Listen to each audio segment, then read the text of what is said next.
Welcome to the Unbranded Leadership Podcast, where we discuss anything and everything about leadership and ways we can grow in our leadership journey. I'm your host, Mike DeStefano, and on today's episode, we're going to be talking with our guest, Mark Mobley of the Marion County Fire Rescue Department. Mark started with the department about 10 years ago and was promoted to paramedic in 2016 and holds an associate's degree in emergency medicine. In 2024, he was promoted to lieutenant and is currently assigned to the training division. So this position allows a unique opportunity for him to standardize, update, and expand EMS training for both new and current employees. He is also active in the Ocala Marion Mentorship Program, coaching weekly classes on fitness and EMS skills, as well as part-time EMS instruction at the College of Central Florida. Mark has a fantastic story because he's in a unique situation in fire rescue, primarily in Florida, where he holds a officer position or an officer position in the training division there, but he's a single cert paramedic, which is very rare in the fire service. So this episode, we kind of get to discuss a lot of the encouragement that he's received along the way, as well as how he's able to use his experiences to grow and mentor others within the organization. So I think you're going to be really excited with this one.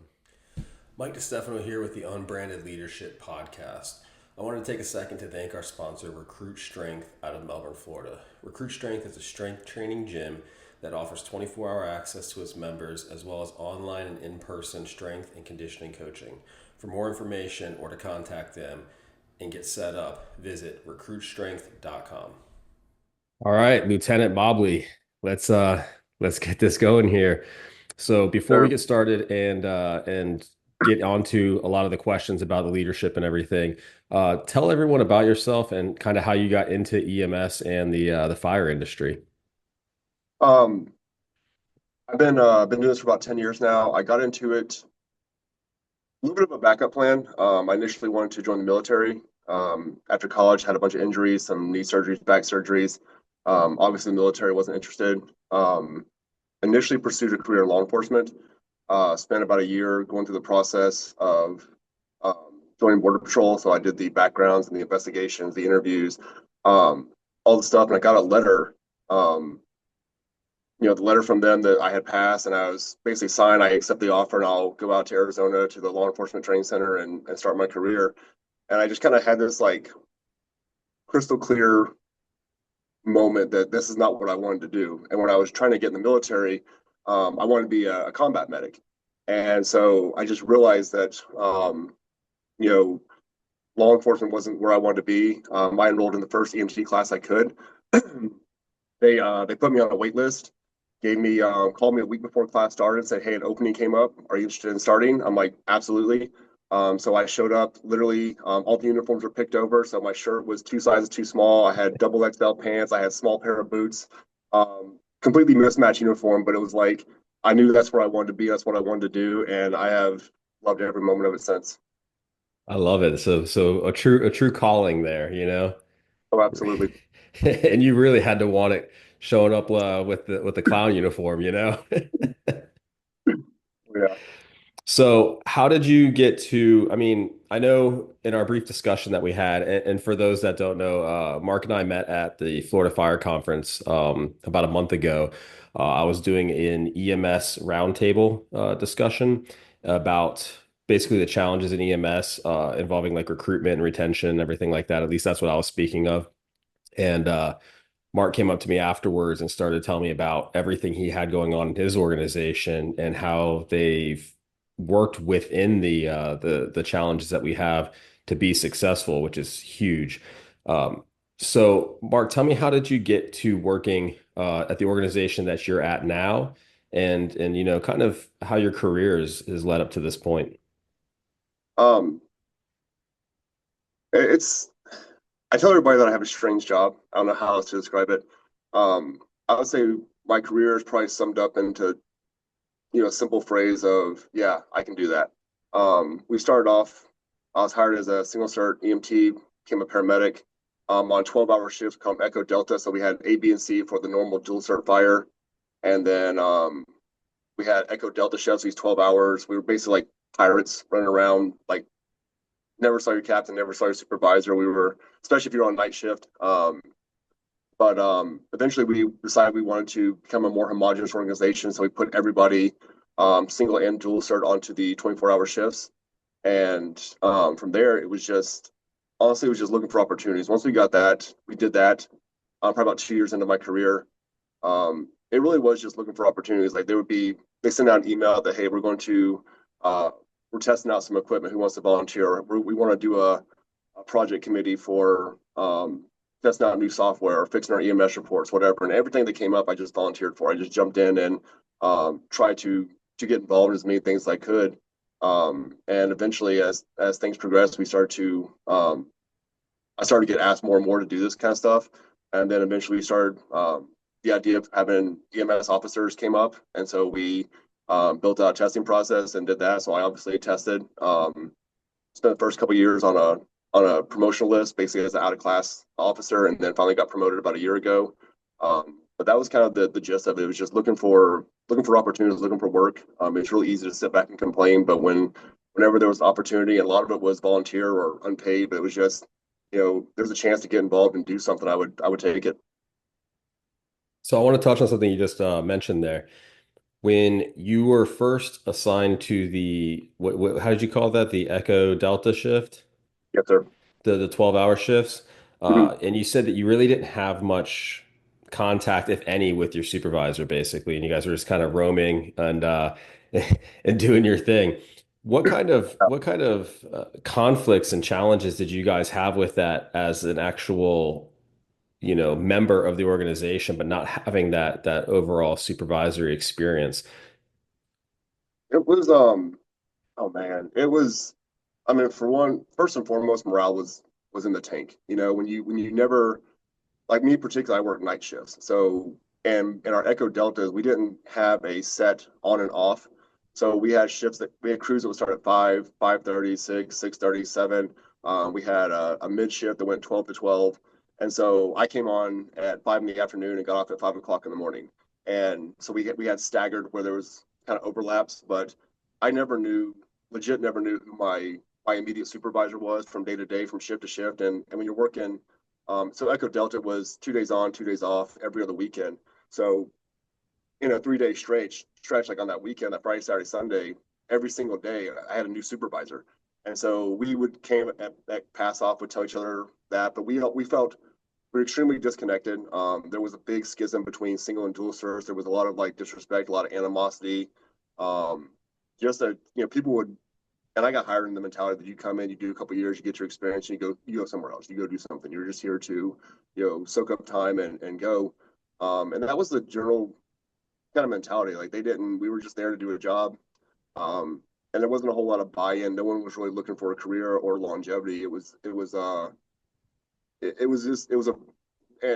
and obviously the morale was low. I think that's the thing that characterized the most, is that there was a lot of unhappiness in that whole situation. And it was I think it's a big reason, that disconnect and that lack of accountability, that lack of direction, is why we end up shifting to the schedule we have now. So with the schedule that you have now, obviously you do have a consistent supervisor that oversees, your unit and everything like that. How would you say that affected you and impacted you as far as your motivations to progress and to grow within your career? Oh, it was absolutely tremendous. I feel very lucky in my career. I got to when we did the transition, there was this kind of period where everybody was like, we had a little bit of opportunity to kind of select our shifts. We were assigned obviously a shift in a crew, but they gave us a little bit of time if we wanted to trade shifts, trade Kelly days, about a 3 week period that we could kind of do that. I was lucky enough to end up on A shift, and I got to keep my truck. I kept my truck and had an excellent partner, and my leadership from there was fantastic. My watch commander, my call him Division One, that's our leadership there. Um, Absolutely outstanding gentleman. He mentored me. He gave me a lot of guidance. He gave me a lot of grace. Areas where I was trying, where I would, kind of get out of line a little bit. He didn't come in with a hot hand. He came in with leadership and guidance and, hey, here's how to do this better. Here's how to learn. And so he mentored me in a very strong way. And that was a huge impact on my career and where I came to now. Absolutely. Love it. Love it. So one thing that you mentioned there is about the mentoring aspect of it and having that supervisor that was consistent with you and being able to mentor you. Uh, how critical was that for you getting to where you're at now? I mean, like I said, I wouldn't be here without him. He because he gave me the opportunity to make mistakes and to learn, and kind of figure out what my boundaries were, figure out what I could do, ways to handle things better, ways to approach, ways to communicate. Um, Without a doubt, I wouldn't be here when and he had no problem if I stepped out of line, he would show up at my station. Hey, Mark, we talked about this, But also times when he probably could have, come at me harder, and he's like, hey, listen, I understand where you're going with this, I understand where your heart is on this, but here's a better way. Here's how to actually be effective. Here's how to communicate. Here's how to get your point across in a way that people will listen, and that learn how to kind of do a 360 on every scene, to look at multiple viewpoints, and by giving me grace, it empowered me to in turn give other people grace and pass that down the line. So I would not be here without him, without his guidance. Man, I love that. So the research study that I just did for my doctorate, one thing that I found that was very interesting, and I really would love to do an entire another research study just for this aspect of it, was the morale for the firefighters that I'm interviewing was very, very high in a localized crew setting. Like their Mhm. crew, the morale was great. The overall department, the morale was perceived as being extremely low. And then when I started talking to those that were considered a floater position, which I'm sure you guys have floater positions as well, or someone who's not assigned to a permanent shift, those guys and girls, man, the morale was terrible. And I think a lot of that is that lack of consistency and the lack of camaraderie that is built and based whenever you have that similar that crew that you're working with every day and that, as you said, that mentor every day. So fast forwarding to where you're at now, you hold the position of or rank of lieutenant, correct? Yes, sir. So you're a lieutenant and you're unique in your organization that a officer or an officer doesn't have to have the certification of firefighter. You're a lieutenant, but you're a paramedic single cert, correct? Correct. I So, would say not super unique. We have an entire officer corps for our EMS. So our EMS, mm, we have lieutenants and captains in the stations. My position, now I'm in train division, so that is a little bit unique. I have a counterpart, but we do have a growing and developing officer corps in our department for EMS. so actually, I was actually going to lead into the next question. There is, what specific kind of training did you guys require for that position, for that leadership position?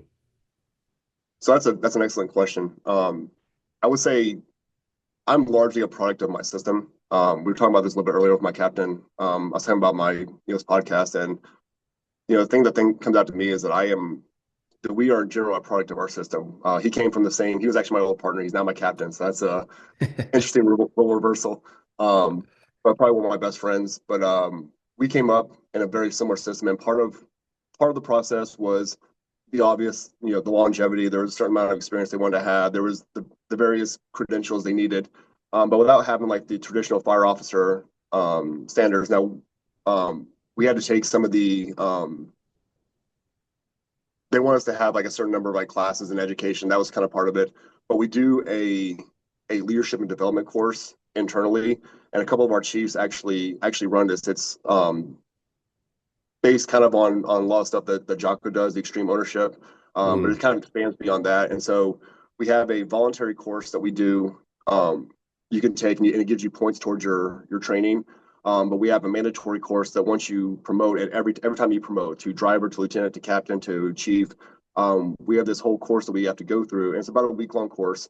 And we deal with everything from like hard conversations. They put us in chairs in front of each other, put us in these scenarios where we have a difficult employee or a difficult situation. We have to work through it, and you got all your peers there watching you, and they grade you. And we talk about it in real time. We also do practical job skills. They teach you about, your various logins, your new responsibilities, your new rights, where your boundaries are, where you go for help, and they teach you how to do your job. So that is a big part of what we do internally. So even all the other, education and certification classes that are kind of standard to the industry, our internal process does involve our, dedicated intensive training to prepare you for your next position. Now, how long is this program? How long is the officer academy that you guys are doing? It's about a week long, so it's a 40 hour. And do you have continuing education or continuing training that occurs after you've been promoted, So we specific can to they leadership? we do these classes periodically. Like I said, we have two versions of the class. We have a generic leadership class that we do, which is, again, if you take it, it gives you like some points towards your promotion, like you like two preference points on your promotion. Kind of like you would do like veterans preference kind of thing. Mhm. And so we can do that periodically. And if we want to refresh or we want to get involved and come do it, we also have a course we put on called How the Fire Department Works, which is again another 40-hour course that our deputy chief runs. One of our deputy chief runs, and it basically takes you through department to department, and from billing to logistics to fleet to the comm center, and it shows you what they do, how it works, what's going on, how budgets are made, how decisions are made, how we do procurement, how we um, buy, maintain equipment, and we teach people how the actual department works. So those are our two main pathways for continuing education, and then we also encourage people to go out and do their own. You can use your educational. We have $1,200 of educational credit, and if you want to go to like a Jocko leadership course or something like that, then we'll pay for it that way. Man, I love that admin course that you're talking about there. Mainly because right now that's my role in the fire department is all the Mhm. boring stuff that happens behind the scenes. It's So essential. that's a fantastic though. I've heard of departments before in the old department that I used to work for. We did something similar where you had to schedule time with every single division chief. That way you could see kind of what they did and talk about what they expected of you in your new role. But Mhm. it was very short periods of time. And to be honest with you, a lot of the chiefs and everything, the people that were in that position, they were so busy that they looked at it as a hindrance, you know. And I remember getting people that would come in there to promote when I was a training chief at the time. And I'd be like, hey, let's go through all the stuff on Target Solutions. And they're like, oh, I don't want to deal with that. And I'm like, yeah, but I need you to know how to log all this stuff because that's your job now, you know? But It's man, yeah, we do it. We spread it out over several months, so it's 40 hours, but it's over 5 months. So you do 8 hours, essentially 8 hours a month. So okay. no one's pulled out of their duties for too long, and we're not imposed on anybody for too long. So each department kind of gets a day. So a couple times a year, you give up a couple days. We come in, we teach, we learn. So we try to set up where we get a broad spectrum, but we're also not imposing on anybody too much. Now, is it a progressive program, as in like when you're promoted to lieutenant, you go and do certain tasks with them, and then when you get promoted to captain or battalion chief or something like that, the level of behind the scenes and behind the curtain kind of gets higher and higher, or are they only Um, doing it for the new officer? a little bit of both. How the fire department works is kind of a standard course. So anybody, any level, from a brand new EMT to a division chief can sign up and go. Oh, okay. So it's meant to be a very open, so anybody can understand how we do and what we do. So people, when they gripe, they at least gripe with education. As far as our officer academies, every level is different. There's a certain amount. Some of it's very similar.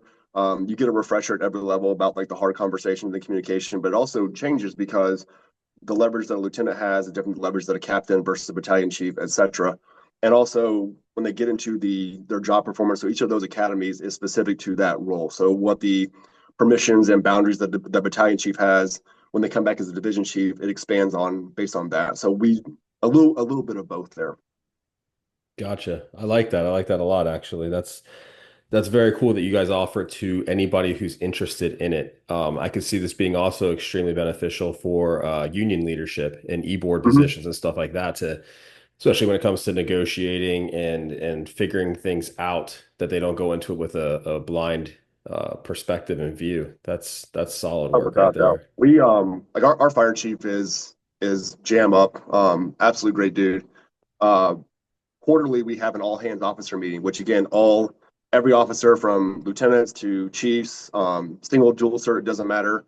We get together. It's a voluntary meeting. Anybody can come. You're not required, but it's open. And every meeting starts off with that everything that we talk about at this meeting is open for discussion, which means that we can go out to our crews, to anybody and talk about the things we discuss in the meeting. It's only open to officers, but everything that we discuss is meant to be disseminated out to the crews and to the department as a whole. And we do that to really maintain that transparency so that people understand, that we're working on things that we are discussing, we are trying to benefit, we are taking action on things that matter to them. So it's something that we as a department have really worked on transparency and education. I love that word, transparency. I think that's important. I talk a lot about Swiss cheese. When a department passes out Swiss cheese, the crews are going to find something to fill those holes. And Mm-hmm. when they do, it's almost always wrong, or it's taken so far out of context that it just spirals. So you have to give them all of the information from the start and don't let them use their imagination. Let them hear it straight from the horse's mouth. Absolutely. So going back to these all hands meetings, you said that it's quarterly and you have all the officers attend it, correct? Yes, sir. So what are some of the topics that you guys talk about during these all hands meetings? Uh, I mean, anything you can think of. We have a fire chief and three deputy chiefs. So operations, support, and then EMS. And usually they will give us like a briefing on like projects. So we're doing station renovations. If we just bought Life Pack 35s. That's coming, be a new thing we come out with. So any of that kind of stuff, they kind of give us a up close update on what we're doing as far as the department, some of the big, capital gains purchases. Then we maybe have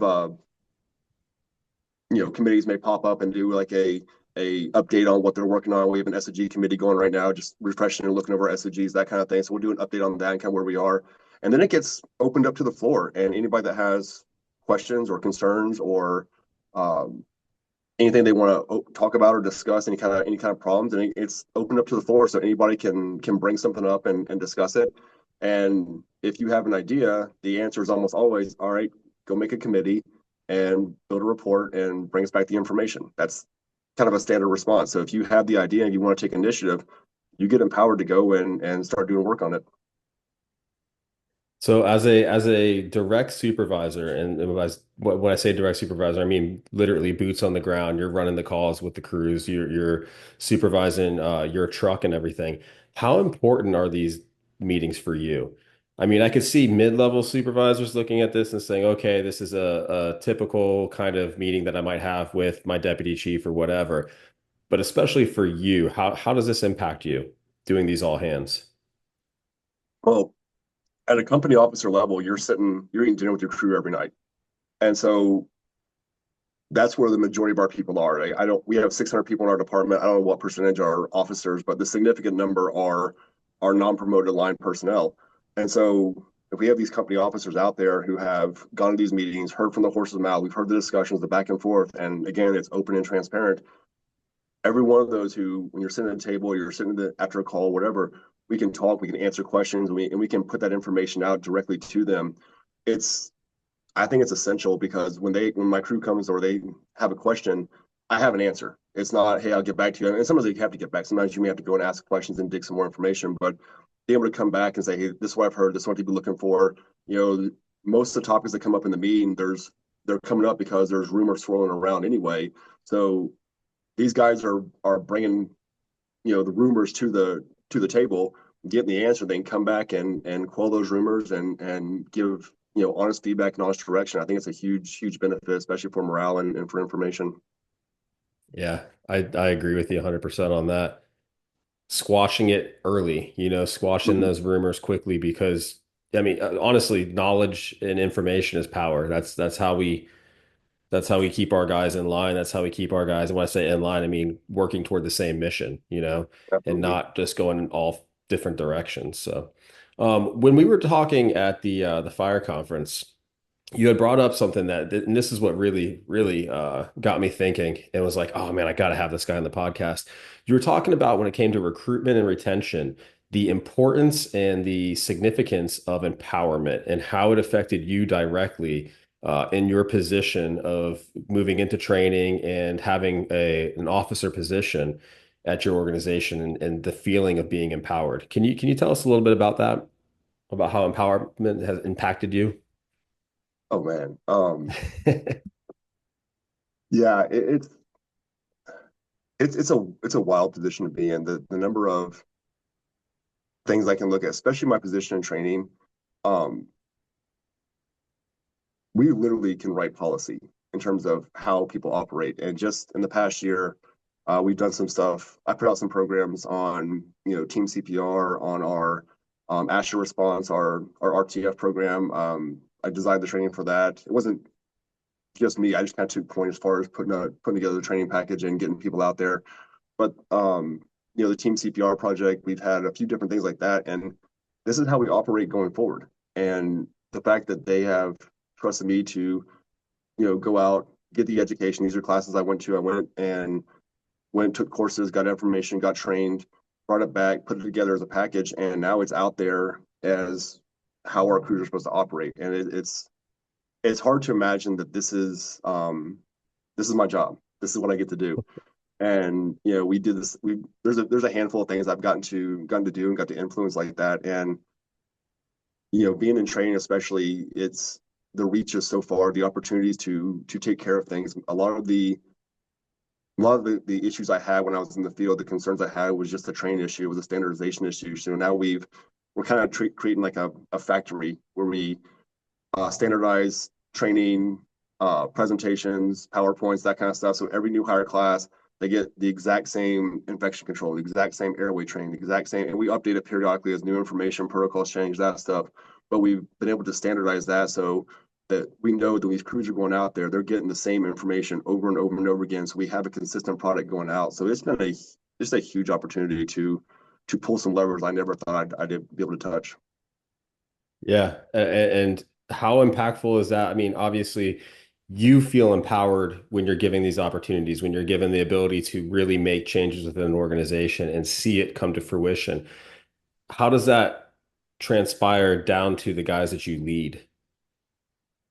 I mean, it's an example. It's the fact that, the thing about the fire service is it's not, fire and EMS, it's the same thing. It doesn't there's nothing special about me. There's nothing like I didn't wake up with extra genetics. My daddy doesn't work here. I have no legacy standards. I just volunteer for things. And me and all the other officers, it's just a group of people who were willing to get involved, who were willing to raise their hands, who were willing to go and do some extra work, who were willing to, take some criticism and take some hits from time to time. The idea that it's nothing, you don't have to be a special person. You don't have to be anointed to do this. All you have to do is get involved. All you have to do is raise your hand and say, yeah, I can do that. I'm willing to take on this challenge. And that's the thing when, we talked about people who are, if they're complaining or they're disgruntled, we'll do something about it. Volunteer, get involved, test, promote, get your opportunity. It's been great to do that just because there's a legit pathway. There's no excuse to be sitting on the sidelines anymore. Yeah, I love that. For those that are disgruntled, just get off your butt and do something about it.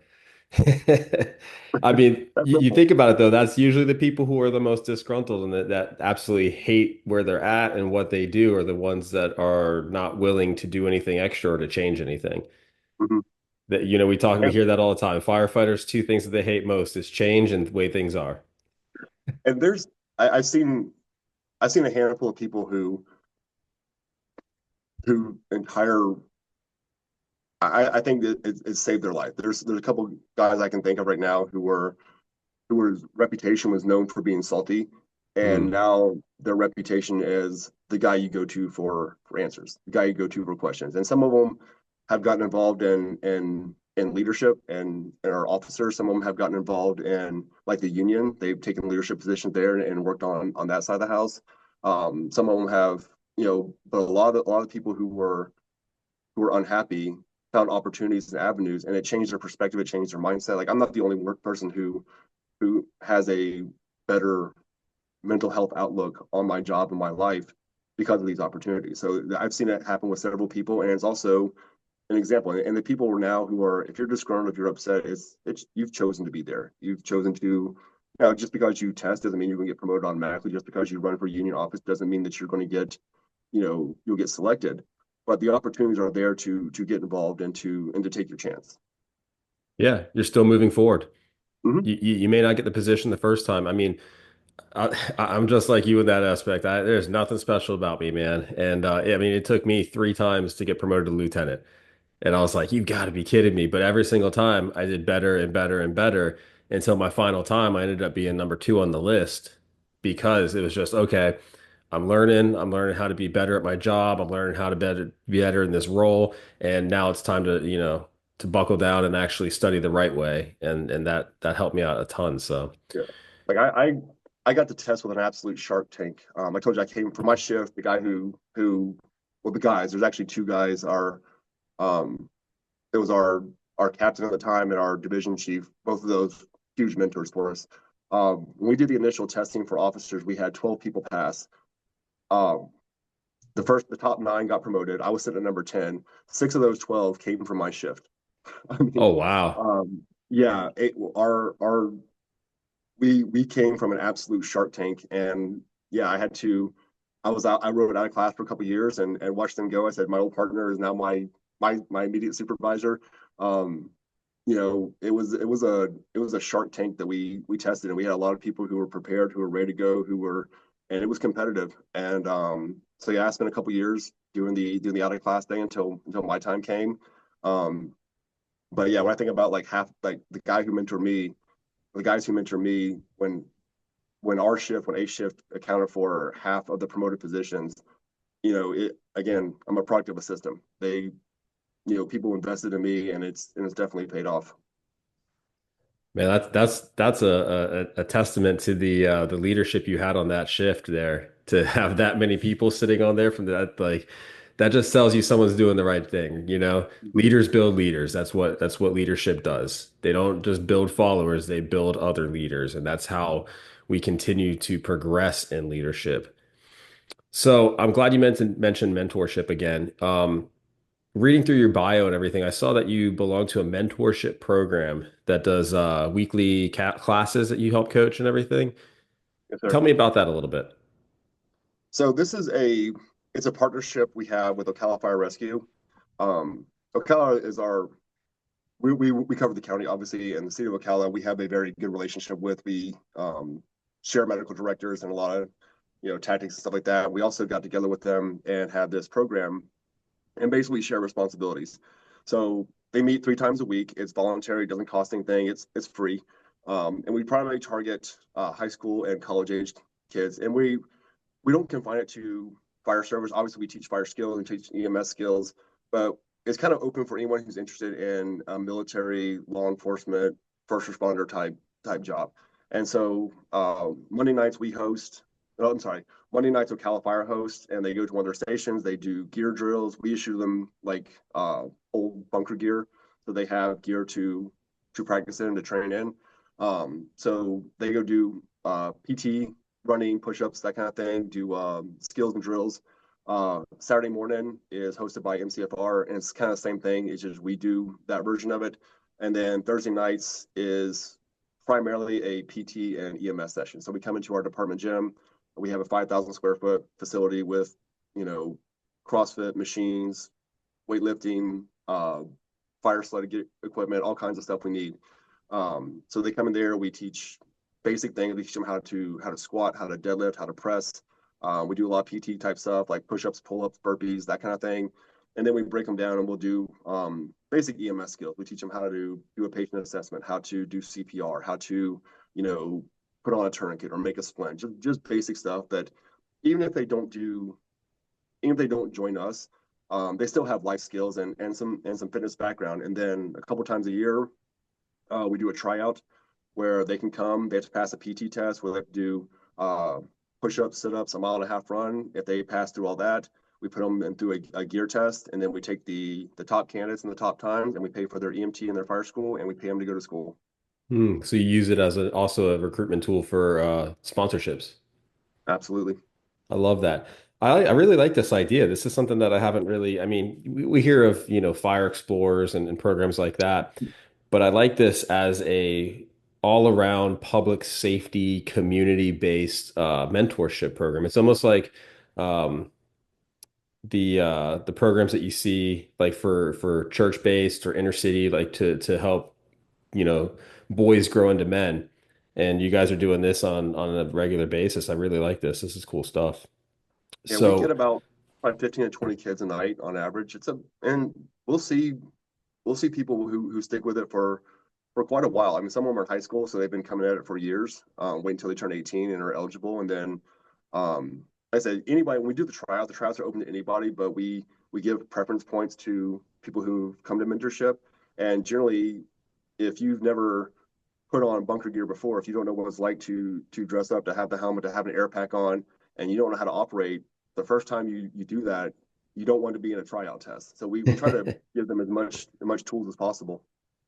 now, in your experience, does this lead toward or lead to individual mentorship?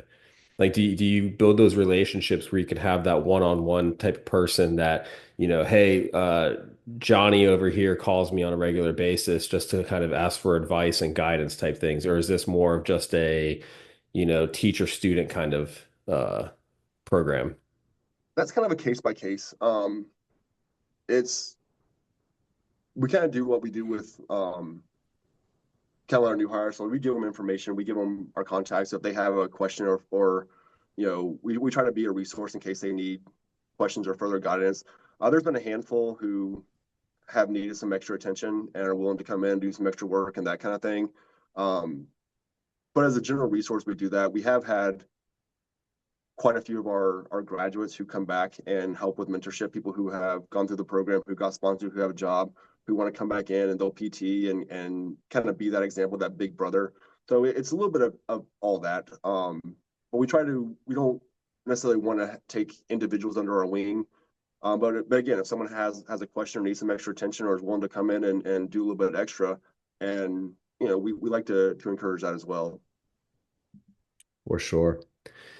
So we've talked a lot about leadership and empowerment, and it seems like you have a couple of really, really good mentors for you specifically that are guys that are mentoring and leading you. But what kind of attributes do you look for in a leader, in a good leader, someone that you want to follow? Oof. I think first and foremost is consistency.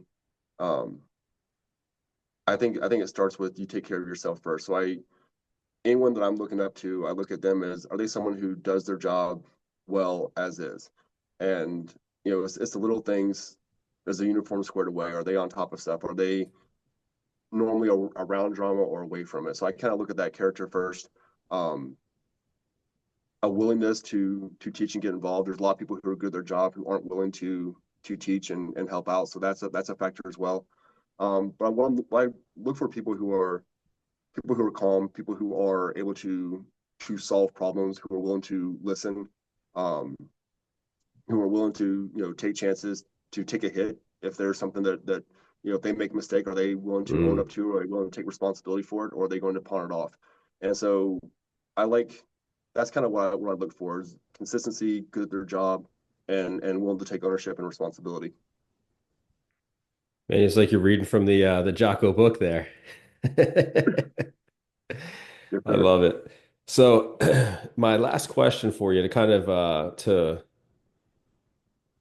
end the podcast here is let's give you a scenario. You got a young kid that is, and I say young kid, when I say young kid, I just mean anybody that's below you in rank, for example, and they're looking to move into a leadership role or they're looking to grow within their leadership. What suggestions do you have for them? I say I'll start with the same thing that um, I look for in a leader is first of all, are you good at your job? Are you consistent? Do you show up on time? Do you wear a uniform? Are you working to be the best you can?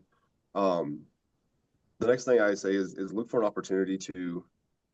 I think when it comes to people want to get involved, everybody has a lot of great ideas, and they want to come into their, to their officer and say, here's my best idea. And they put this thing on their desk and think they're going to push work up the chain. And that's not willing to happen. So I think are you willing to get involved and willing to do some work? If you have a great idea and we say, hey, cool, go do some research, go, figure this out and come back with some information. Are you willing to get involved? And I think that's the thing. If you have a good idea, are you willing to follow up on it? Are you willing to work? Are you willing to, and it's funny you asked it because I literally had this conversation probably about a week and a half ago. I was sitting at my office. Training division is attached to an EMS station. So I was sitting out there with the crews one morning and talking. And this is actually the conversation we had. And, I told him flat out, I was like, if you come to me and drop work on my desk, I'm going to push it off to the side and keep doing what I'm doing. But if you are willing to go and put the work on yourself, you're willing to go and do some research and pull it together and actually have an actionable plan, we'll take a look at it. And I think that's the thing is, be good at what you're doing now. Make sure you're crossing your I's and dotting your T's. And then if you raise your hand, follow through. And I think that right there, it sets the groundwork for moving up. Leaders aren't built by title. It's just because you can, whether you're an officer or a driver or an FTO or a chief, people get in those positions all the time with no leadership qualities. And the flip side of that, every station in America has some guy who's running that crew. It may or may not be that company officer. So leadership is people who are willing to do all those things, who are willing to take the responsibility, who are willing to put that work in, and willing to step up, regardless of what their rank or title is. Yeah, that's good. If you're going to have a vision, you better be able to execute it. Absolutely. Yeah, visions are great, but they just remain dreams unless you actually put a plan to paper and execute that plan. So I like that a lot. I use that quite frequently as well with, for lack of better terms, the complaints. Mm-hmm. If you come to me with a complaint and it's just a complaint, I'm just going to throw it away. I don't care. If you're going to come to me with a complaint and a solution, okay, now there's some skin in the game, and we know that there's actually a solution to this. And even more so, if you're willing to be a part of that solution, now I really care. And now I'm really invested and want to see this happen. That's really good advice, man. I really appreciate that. Well, LT, I appreciate you being on the podcast today and giving us the insights. Really, really good conversation, man. And I definitely look forward to speaking with you at future conferences and seeing what you can do over there in the training division. Seems like you got a great head on your shoulders and you're just really looking to push the organization forward. So I'm excited to see it. Thank you, sir. All right, brother. You take care. Take care. Thank you guys for listening in on another episode of Unbranded Leadership Podcast. As always, if you guys have anything that you want to hear or anyone you want me to interview or be a guest on the podcast, please reach out to us either in the comments or through the unbrandedleadership.com contact us form. Thanks again. If you did like this, please like and subscribe. See y'all next time.